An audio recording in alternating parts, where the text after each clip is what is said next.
Bueno, entonces la clase de hoy va a tratar sobre lo que aparece en el aula como unidad 2, es la gestión de procesos. Eh, Vimos una pequeña definición de procesos. En las clases anteriores hicimos la unidad de introducción. Este documento que yo les voy a presentar es el que a ustedes les aparece en el PDF en la unidad 2, ¿sí?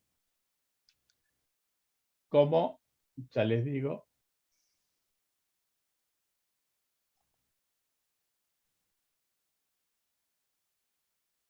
unidad 2, U2-gestión de procesos. También tienen una lección que le aparece dos procesos y un mini cuestionario cuando terminan de leer la lección para que hagan una evaluación sobre la unidad. Entonces, ya sabemos lo que es un proceso. Habíamos dicho que un proceso es un programa en ejecución, ¿sí? Pensando que un programa es una entidad pasiva, es el archivo que contiene la lista de instrucciones, que es lo que conocemos como archivo ejecutable o como binario ejecutable. Y el proceso es la entidad activa en donde ya está cargado en memoria principal. Habrá un seguimiento de por dónde va el programa, con los registros de la CPU involucrados. Entonces, cuando yo le doy una orden al sistema operativo para que cargue un proceso de usuario, o si el sistema por sí mismo carga procesos de sistema, procesos propios, ese programa va a tener que instalarse o cargarse sobre memoria principal. El proceso, por supuesto que va a necesitar de recursos. Un recurso que sí o sí va a necesitar es la CPU. Tiempo de CPU. Va a necesitar de memoria, porque va a ocupar memoria. Va a necesitar de alguna comunicación con dispositivos de entrada-salida. Esos recursos se le asignan al proceso cuando se crea y pueden modificarse mientras se está ejecutando o cuando los necesita. Por ejemplo, una entrada-salida no se le asigna de entrada porque es un recurso compartido y no tiene por qué asignársele en el momento de la creación porque tal vez no lo necesite.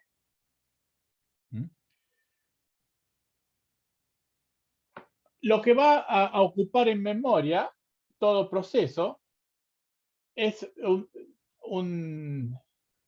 una zona que podemos ver distintas secciones,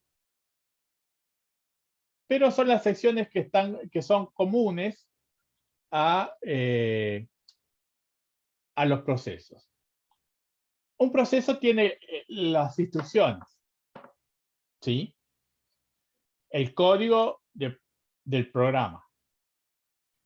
Ese código del programa está en lo que se conoce como la sección de texto. Heredado, bueno, el nombre ese de una sintaxis antigua. Y es ahí donde están todas las instrucciones que este proceso necesita ejecutar. También un proceso va a tener variables de trabajo, operadores, operandos, ¿sí? Y ahí hay distintos tipos de variables que básicamente en qué difieren unas variables de otras. O sea, ¿qué tipo de variables podemos usar nosotros en un programa? ¿Y enteras, chars, No, constantes? eso, ¿A eso te referís? No. no, está bien, perdón, tal vez me expresé mal. ese es el tipo de variable. Más, lo que quería es hacer referencia a la forma en que yo las uso o Ah, almaceno. globales. Globales y locales, a eso. Exacto, o sea, yo tengo ahí distintos tipos de variables que están asociadas a la vida de la variable o a la visibilidad de la variable. O sea, por un lado, desde dónde se puede usar y también si son variables locales o automáticas o variables que necesitan preservar su valor durante todo el proceso, que son las variables globales. Para eso, digamos, ¿por qué se hace esto? Porque si todas las variables que yo utilizo en el programa las tengo que, no puedo reutilizar su lugar de memoria, la cantidad de memoria que necesitaría sería muy, muy, muy grande. En la mayoría de las programación, cuando yo utilizo variables, no necesariamente las necesito siempre. Por ejemplo, si yo llamo una función, eh, lo que necesito como variable es que ese espacio que ocupa una variable, una función, viva o tenga sentido mientras dura la función. Cuando ya la función no se usa más, tampoco tiene sentido que yo gaste memoria Pues, claro, que en, tengo que cuidar los en... recursos, digamos. Exacto, por una cuestión de cuidar los recursos. Entonces, todas aquellas variables que sí son declaradas como nosotros de alguna forma, de acuerdo con el lenguaje de programación que utilicemos, pero todas las variables que son inicializadas y son variables globales tienen su propia sección, que es la que se conoce como data. Y las variables temporales, o sea, estas variables locales, las que tienen sentido cuando, por ejemplo, le paso parámetros a una función, las variables locales o automáticas dentro de la función, son variables temporales y se van usando un espacio de memoria que es la pila, el stack, que de acuerdo a la cantidad de variables que esté usando, va a crecer, va a decrecer. O sea, toda esta área es un área que se va a reusar permanentemente. ¿Sí? Y después hay un tercer, una tercera zona, que es lo que se conoce como el heap, que esas son las variables que yo voy asignando dinámicamente. O sea, yo desde un programa puedo crear instancias de variables o de objetos en tiempo de ejecución. O sea, no están predefinidas en el código, pero sí las puedo cargar a través de alguna función que me permite reservar memoria para luego utilizar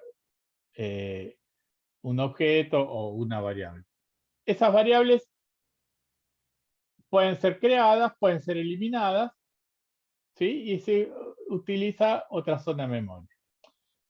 Lo importante, independientemente de esta descripción, es que por cada proceso que se cargue en memoria, va a existir esto, que es la zona, su zona de trabajo.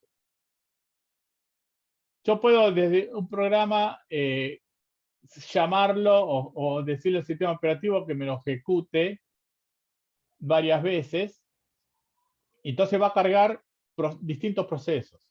Si bien cada uno va a tener su código, son como si fuesen distintos. A su vez, los procesos pueden generar otros procesos. eh, Entonces, eh, este es el entorno de ejecución de cada uno de los programas que sean cargados como procesos para que sean ejecutados en la CPU y que utilicen los recursos disponibles del sistema.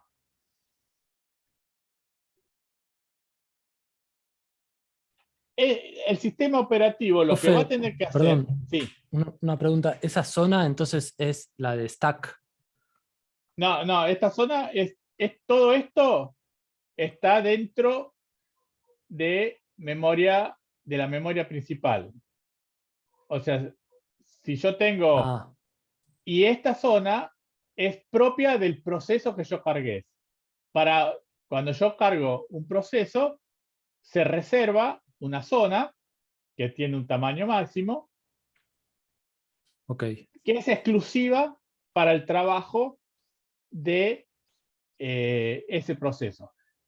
Sí, a veces confunde el nombre de stack porque este es el stack propio del proceso. Todas sus variables automáticas que utilice este proceso en cuestión van a vivir acá adentro, van a vivir acá.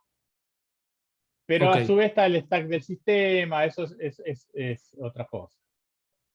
O sea, todas son stacks, todos son pilas. Lo que pasa es que esta es la pila de un proceso. ok, gracias. Entonces, el sistema operativo va a tener que identificarlos a todos los procesos que yo cargue y que cargue el sistema. ¿Por qué? Porque le va a tener que gestionar, que es lo que estamos viendo. Por lo tanto, va a tener que tener la información que el sistema necesite para poder, llegado su tiempo, para darle CPU. Tiene que saber desde dónde tiene que correr.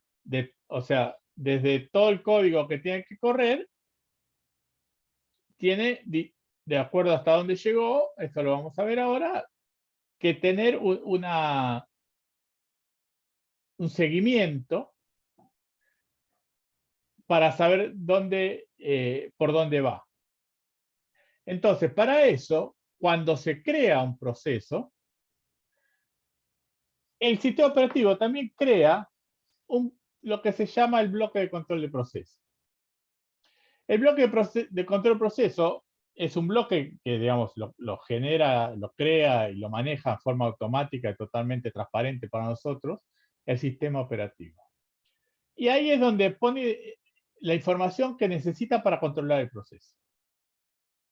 ¿Qué va a necesitar? Mínimamente, esto es una figura simplificada, general. Va a necesitar un identificador, porque si bien yo le digo que me corra el navegador, el nombre de navegador o reproductor de música, para nosotros es un nombre. La computadora le va a poner un ID, que es el identificador de proceso, el Process ID, que es un número. Es un número natural que lo da el sistema y por supuesto que tiene la característica que es como todo identificador no lo va a repetir. Como lo maneja el sistema, le irá poniendo 1, 2, 3, sucesivamente. Van a tener que saber el estado del proceso. Si bien todavía no sabemos bien, que lo vamos a hacer a continuación, el estado, básicamente, por lo que vimos hasta ahora, un proceso se puede estar ejecutando, o sea, puede estar en la CPU, o puede estar en memoria, o sea, si es un proceso, está en memoria principal, aunque sea un pedazo, pero no tiene CPU. Entonces, eso es lo que se llama el estado. ¿En qué estado está? Porque en función de eso, después es que va a manejar el sistema u otra parte del sistema cómo le asigna CPU. Puede llegar a tener un identificador de prioridad. Los procesos de sistema en general van a tener más prioridad que los procesos de usuario. Y las prioridades, recuerden que sirven para un desempate. O sea, cuando tengo que darle algo a dos cosas, miro la prioridad. Va a tener que tener una copia del program counter, porque recuerden que el program counter le va a decir por dónde va el proceso. Entonces, si un proceso fue detenido por algún momento, es el punto donde se detuvo, o realmente donde tienen que arrancar nuevamente, está dado por el programa count. Entonces, teniendo guardado por dónde iba este proceso en un determinado momento que se lo sacó del CPU, cuando se le vuelva a dar, tengo la copia de por dónde iba. También, si estaba haciendo uso de arreglos u objetos en memoria, guardar los punteros. O sea, básicamente, acá tengo que guardar la foto del proceso para después, o el señalador del libro, para saber exactamente cuando tenga que darle CPU, saber de dónde estaba y que siga desde el punto donde había dejado. Entonces, este bloque, por cada proceso que se va a cargar, el sistema va a crear uno. ¿Sí? Y para nosotros, digamos, ni nos enteramos. De hecho, hasta ahora ustedes vinieron trabajando con sistemas y probablemente no sabían que existía esto. Pero, perdón, y somos pero de felices. todos modos, Sí. perdón, pregunta. De todos modos, esto es por cada proceso y el sistema Sí. operativo tiene que gestionar esto en cada proceso. Si tenemos que tener en claro que hay un montón de procesos, o corriendo, o Exactamente. esperando para ser corridos. Digamos, Sí. es interesante, digamos, el trabajo, o el esquema, o las tablas, o Sí. cómo organizar la Estas son distribución tablas, es exactamente, importante. que por supuesto van a tener que vivir en RAM. Por lo tanto, esto es toda zona reservada que ya también gestiona el sistema para su uso interno. ¿Sí? Está bien. Y también, perdón, y también el sistema operativo tiene que gestionar la memoria, porque si cada uno tiene claro, punteros en memoria, tiene que haber la memoria RAM, tiene que haber memoria compartida y tiene que gestionar el acceso de cada uno de los procesos sí. Y individuales, no pero que solo corren a eso, la va a vez. tener que, exacto, y va a tener que chequear que, digamos, si nosotros programamos mal, es probable que apuntemos a un lugar que está prohibido. Por lo tanto, ya vamos a ver después, cuando veamos gestión de memoria, tiene que invalidar eso. Porque si yo armo mal un programa y armo mal un puntero y apunto a la zona de otro proceso, está Claro, no mal, puede ser, claro. no se puede. Entonces, el sistema también va a tener que chequear eso. Entonces, bueno, bloque de control del proceso presentado. Acá les dejo un poquito, digamos, el esquema. Lo importante es para qué sirve, que lo gestiona el sistema operativo. Igual, algunas de estas cosas las volvemos a ver.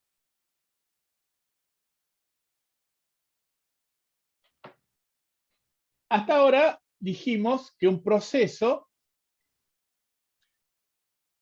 está o puede estar en dos estados. ¿Sí?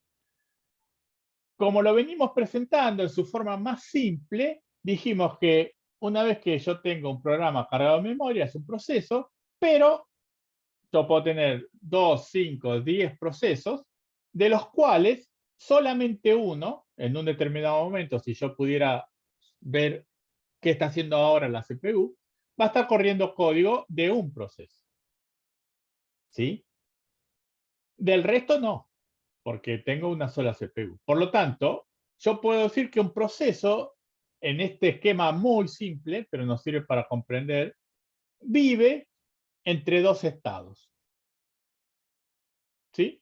Un estado que lo puedo llamar ejecutando o de ejecución, y el estado, el complementario o el opuesto, no ejecutando. O sea, un proceso vive en el estado de ejecución o en el estado de no ejecución. Y esto es la primera marca que hace el sistema operativo cuando crea el proceso y lo va a colocar en no ejecución. Digamos, esto es un caso hipotético. ¿Sí? Entonces, Cuando le crea el BCP en el registro ese que habíamos visto como state, sería no ejecutando. O sea, el proceso ya está identificado, tiene su área de memoria asignada, tiene su bloque de control de proceso asignado, pero todavía no le llegó el turno de correr su código. ¿Sí? En algún momento, todavía no sabemos cómo, pero una parte del sistema operativo le va a dar CPU. Entonces, cuando le da CPU, hay un cambio de estado. Y ese proceso que estaba en no ejecución pasa a ejecución. Si tuviésemos que verlo como un diagrama de gráfico en donde podemos graficar los dos estados del proceso, los diagramas de estados y transiciones se simbolizan o se representan por círculos o elipses, como en este caso, en donde se colocan los estados. O sea, un sistema puede pasar por distintos estados, un proceso puede pasar por distintos estados. ¿Sí? Los modelos de diagramas de estados y transiciones se pueden aplicar no solo a informática sistemas, sino a otras ciencias, física, a procesos de la naturaleza, en donde yo defino estados. En este caso tengo dos estados. Un estado de no ejecución y un estado de ejecución. Entonces, cuando se crea el proceso, el sistema operativo lo coloca en no ejecución. Va a existir una parte del sistema operativo que hace la acción de despacho o de asignación de CPU. Entonces, ese es el momento en que va a cambiar de estado. O sea, para que cambie de estado tiene que ocurrir una acción. En este caso, el despacho. Y acá va a estar en ejecución. O sea, el proceso en este momento está ejecutando su código. ¿Hasta cuándo? Bueno, una salida de esto es cuando termina. Digamos, si dentro de las instrucciones hay una orden de salir, de terminar, termina. Y también la otra forma de salir de ejecución sería porque hay una pausa. O sea, una pausa podría ser que yo necesito un recurso y ese recurso no está disponible. Por lo tanto, ¿para qué voy a gastar CPU si no tengo el recurso disponible? Entonces, el sistema operativo lo va a mandar al estado de no ejecución. En este ejemplo hipotético, de dos estados simples para que conozcamos el mecanismo. Y cuando no hay uno en ejecución, el dispatch tomará otro proceso y le dará ejecución.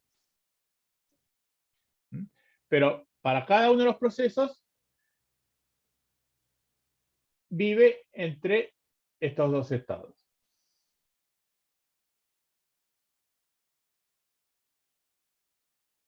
¿Sí?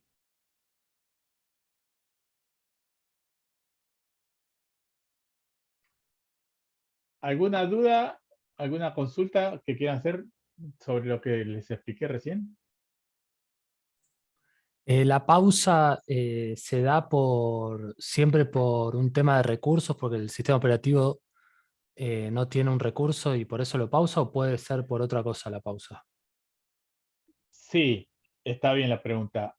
Hay varios motivos. El principal es porque el sistema, perdón, algún código que estoy corriendo necesita un recurso. Por ejemplo, leer algo de disco.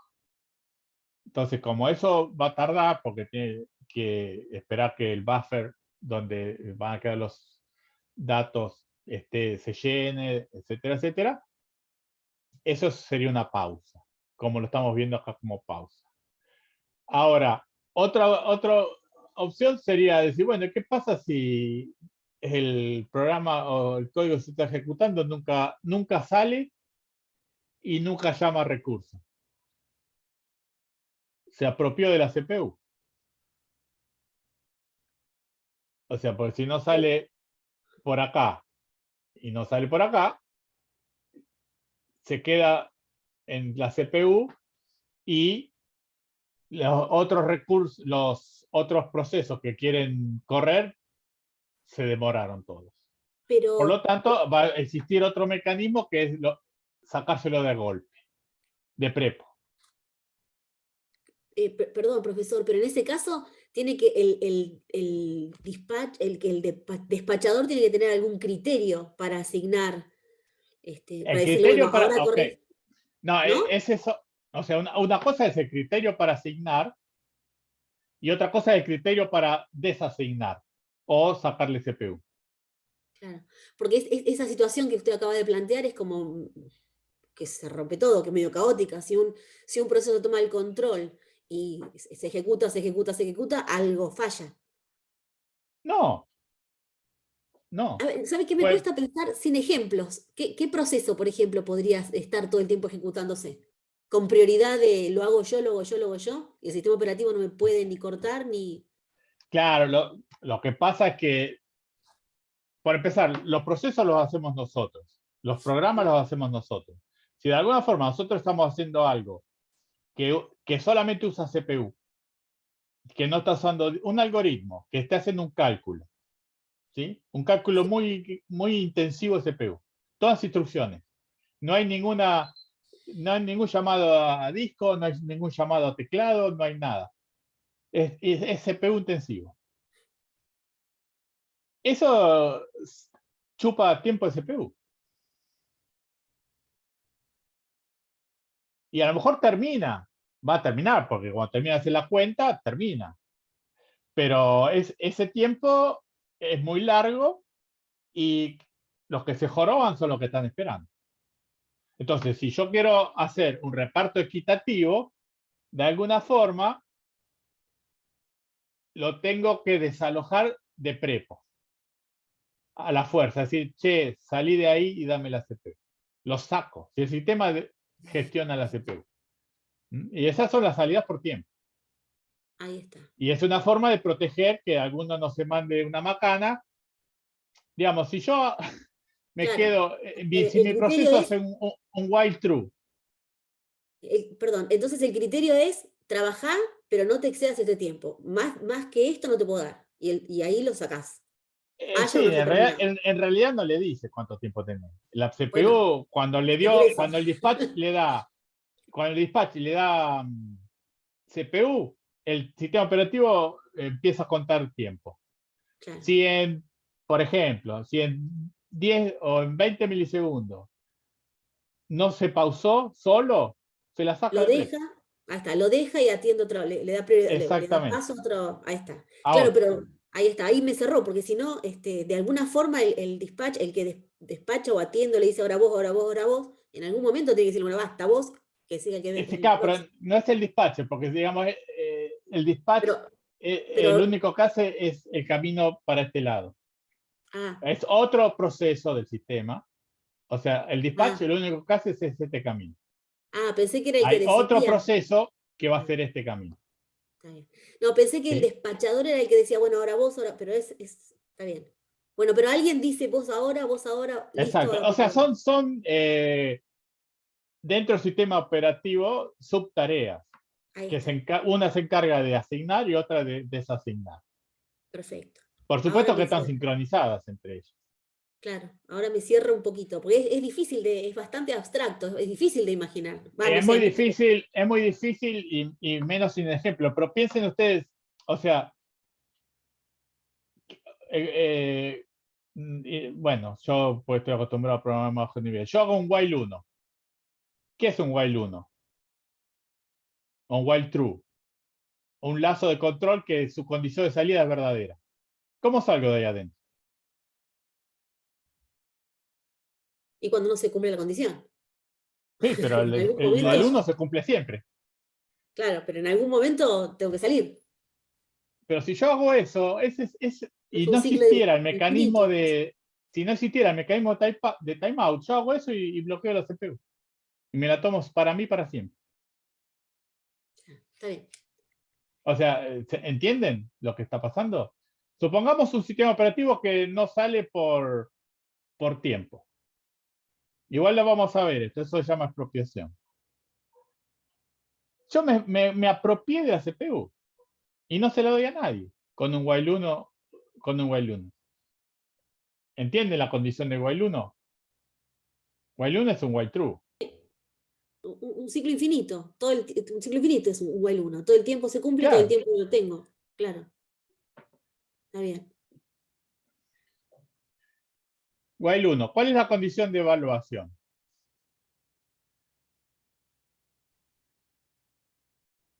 Y mientras sea verdadero y uno es verdadero. 1 es siempre verdadero. O sea, lo que Claro. yo coloque acá adentro, No se cumple nunca. no, Perdón. siempre. Siempre se Y la hago cumple. siempre y no salgo nunca. Claro, eso. Está ¿Se bien. entiende? Ahora, los mecanismos de expropiación, cada cierto tiempo me sacan de ahí y cuando me toque nuevo sigo con la tarea. Está bien. ¿Sí?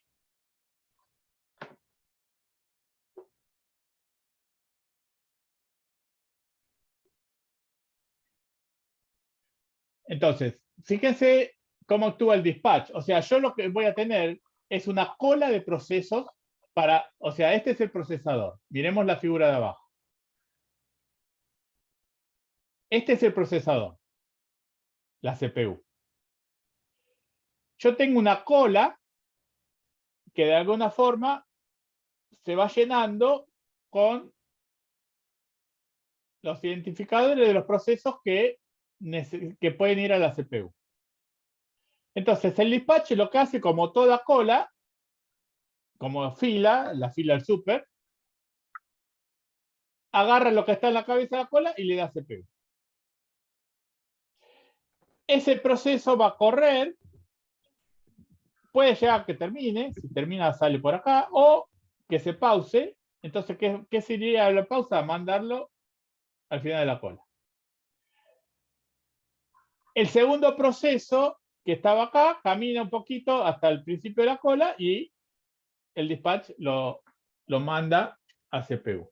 O sea que fíjense que con un simple, de nuevo, estamos en los primeros pasos de entender cómo funciona la gestión de procesos, con una simple cola y una función, llamémoslo así, que agarre lo que está acá y le coloque el program counter al procesador, ya va a correr código. Si digamos si este proceso es el proceso A, va a correr código al proceso A. Cuando A se pause si se pausa, A va a ir al final de la cola. Y cuando le toque de nuevo, cuando llegue de nuevo al principio, le va a tocar CPU de nuevo. ¿Se entiende? Sí, sí. Bien. ¿Qué limitaciones, muchas, le ven a este modelo?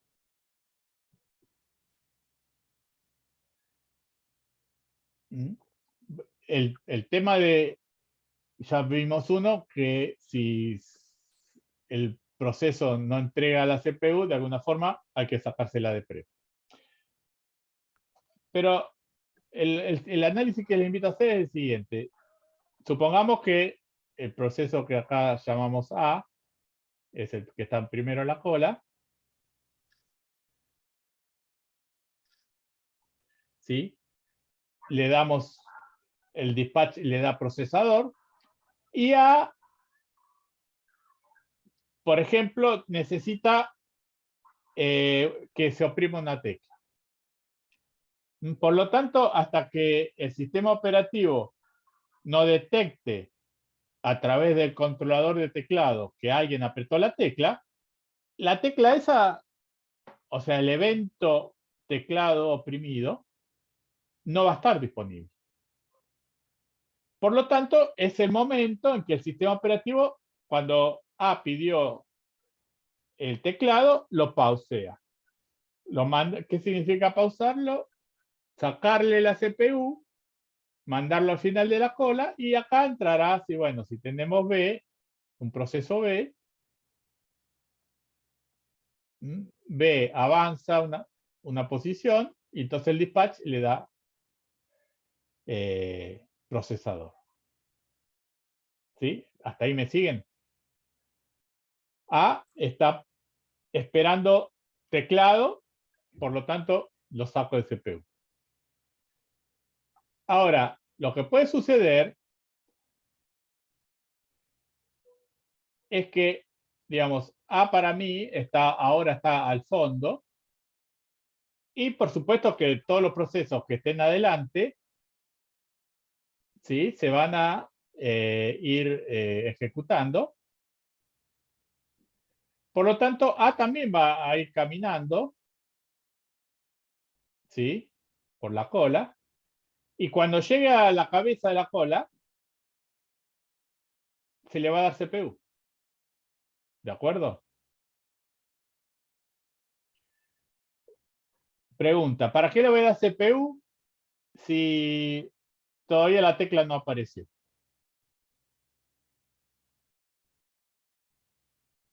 Voy a gastar tiempo en CPU.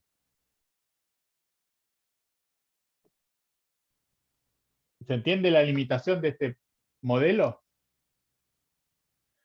Yo estoy encolando procesos que fueron desalojados,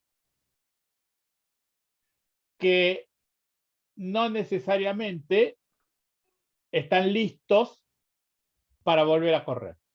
¿Por qué? Porque hasta que no haya una tecla, hasta que el controlador de teclado no le diga al sistema operativo hay una tecla oprimida, después A sabrá si es la tecla correcta o no, no importa, pero el evento tecla oprimida no ocurrió nunca. Entonces, la limitación de este esquema muy simple es que yo estaría dándole CPU a procesos que todavía no están listos. ¿Sí? Entonces, esto se resuelve, o la segunda aproximación ya más real, es la implementación de lo que se conoce como el modelo de 5 estados. Bueno, acá les dejo las limitaciones. Y la limitación básicamente es que yo estoy asignando CPU a procesos que no están listos para tomarla. O sea, para correr código útil. Por lo tanto, este modelo de 5 estados básicamente lo que hace es, vamos a separar, yo sigo teniendo 2 estados, ejecución, que es cuando tiene CPU, y que es lo que queda hacia la derecha de esta división que hice, y no ejecución. Pero en lo que era no ejecución, yo voy a hacer una distinción. Yo voy a distinguir entre los procesos que sí pueden hacer uso de la CPU porque ya están listos, ready, y aquellos que todavía no están listos, o sea, están bloqueados. Bloqueados porque están a la espera de un evento. Entonces, solamente van a poder tomar CPU aquellos procesos que estén ready.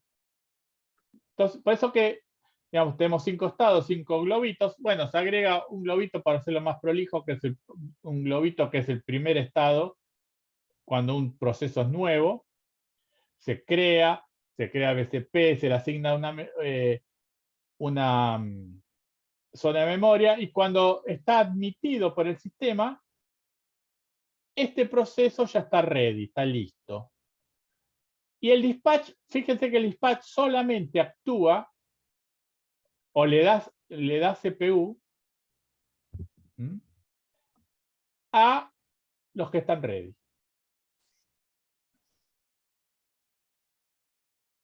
Entonces, acá es donde tiene CPU un proceso, en running.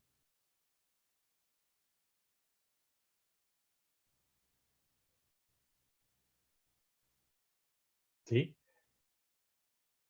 Solamente aquellos procesos que estén listos van a poder tomar CPU. ¿Cómo largan la CPU?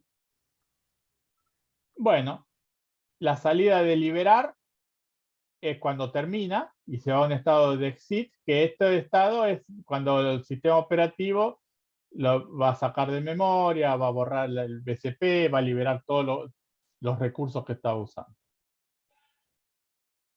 Si el proceso que está corriendo su código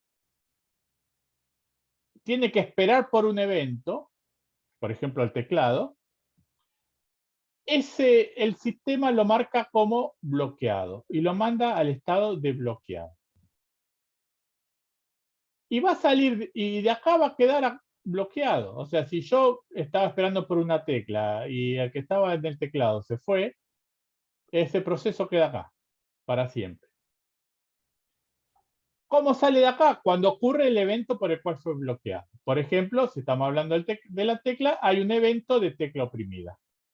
Ahora, el evento de tecla oprimida no lo manda directo a CPU, sino que lo coloca en la lista o en la cola de los procesos que están listos. Ahí sí van a caminar por la fila o por la cola, y cuando llegue a la cabeza, el dispatch le va a dar CPU.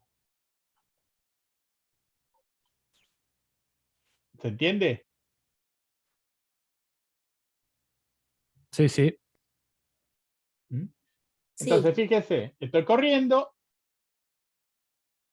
porque el proceso llegó de acá, fue a ready, supongamos que no había nada, entré directo a la cola, a la cabeza, y se le dio CPU.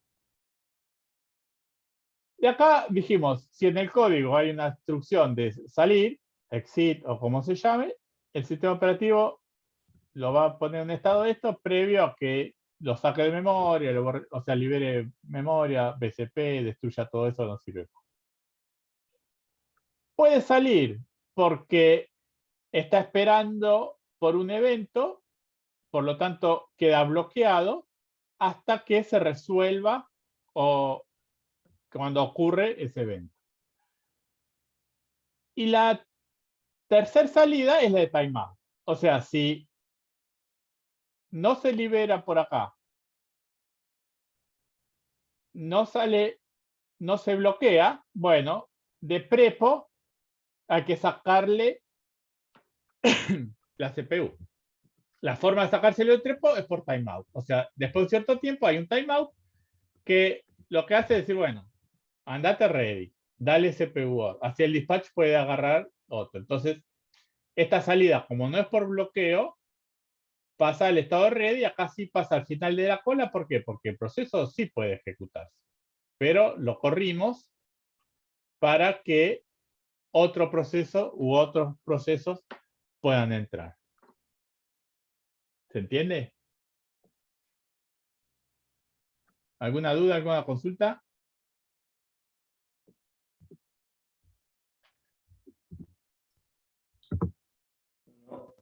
Bueno, acá les dejo, estas serían lo que sucede dentro de cada uno de los estados, en español o en inglés es lo mismo. Y bueno, por hoy terminamos acá porque ya vamos a ver, por hoy es bastante para que puedan masticar bien este tema. Cómo se crea un proceso, qué pasa con lo que vemos como bloqueado y ese tipo de cosas. Profe, a mí me quedó una duda sobre el program counter. Sí, Eso, digamos, se lo informa al sistema operativo el proceso de por dónde está yendo. claro, recuerden que si lo que vimos cuando hay un solo proceso. Si yo tengo un solo programa, un solo proceso, el program counter de la CPU, ¿sí?, se va incrementando a medida que va ejecutando instrucciones. Entonces, supongamos que por acá, cuando el program counter iba a poner un número en 20, ¿sí? Digamos, si está ejecutando la instrucción 19, el program counter está en 20, ¿sí? Y se bloquea. Cuando se bloquea, este numerito lo tienen que actualizar en el bloque de control de proceso. 20. ¿Sí? ¿Por qué? Porque después va a pasar por acá, va a salir, y cuando el dispatch, cuando este proceso llegue de nuevo a la punta de la cola, a la cabeza, el dispatch va a agarrar del registro del BCP este numerito 20 y se lo va a cargar en el program counter de la CPU. Por lo tanto, la CPU empieza a correr código a partir de 20, que fue donde había quedado.